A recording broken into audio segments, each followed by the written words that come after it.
warahmatullahi wabarakatuh. Saya Erlita Apta Maharani dari 10 MIPA 2, absen 12. Di video ini saya akan mempresentasikan tentang tanaman jahe. Yang pertama, ide. Alasan saya lebih memilih tanaman jahe untuk dijadikan budidaya di rumah karena tanaman jahe tidak memerlukan lahan yang luas. Cukup ditanam di pot atau di polybag saja udah tumbuh dengan baik. Yang kedua, perawatan budidayanya tidak terlalu sulit, cukup mudah menurut saya. Dan biaya-biaya yang dibutuhkan juga tidak terlalu mahal. Yang kedua, rencana produksi. Pertama, saya akan menjelaskan tentang proses penanaman dan perawatan. Yang pertama, siapkan tanah, pupuk, pot, dan bibit jahe. Yang kedua, campur tanah dan pupuk, kemudian masukkan ke dalam pot.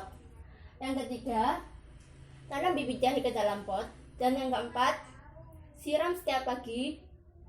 Dan jangan lupa letakkan di sinar bawah matahari, karena itu mempengaruhi pertumbuhannya. Oh ya, kita harus bisa kira-kira air yang dibutuhkan itu seberapa. Jangan terlalu banyak, juga jangan terlalu dikit.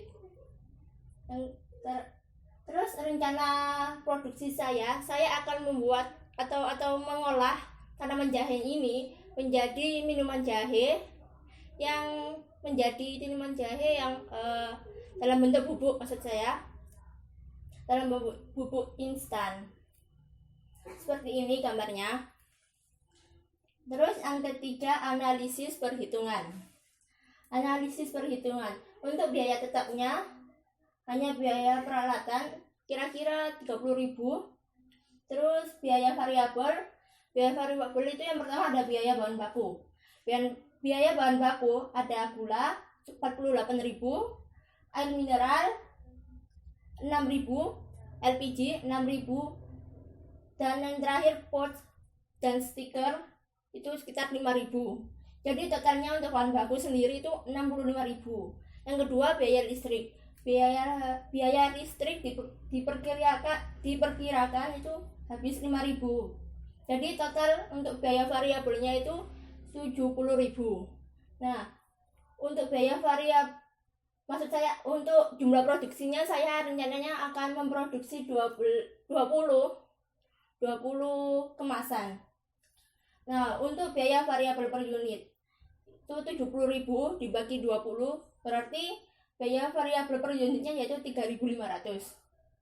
Harga jual saya akan menjual produk saya sekitar harga 7.000 per kemasannya. Setelah saya hitung-hitung, laba yang saya peroleh yaitu 40.000. Terus selanjutnya saya menghitung BEP rupiahnya. BEP rupiah 30.000 dibagi 1 min 3.500 per 7.000 sama dengan 30.000 dibagi 1 min 1 per 2 sama dengan 30.000 dibagi setengah. Jadi BEP rupiahnya yaitu 60.000.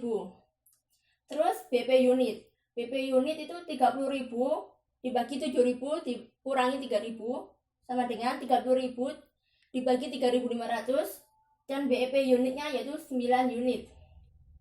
Setelah itu analisis pemasaran. Rencananya kalau analisis pemasaran secara offline, saya akan menitipkan produk saya ke kios-kios terdekat di rumah saya. Setelah itu kalau misalnya ada bazar, saya akan menjual produk saya di bazar itu dan memberikan promo kayak buy one get one gitu. Setelah itu online. Kalau online saya akan melakukan melalui media sosial seperti WhatsApp, Facebook, Instagram. Nah, untuk membagikan di media sosial itu, maksud saya akan membuat pamflet yang semenarik mungkin supaya pelanggan itu tertarik dengan produk saya. Setelah membuat pamflet, saya akan share di media sosial itu.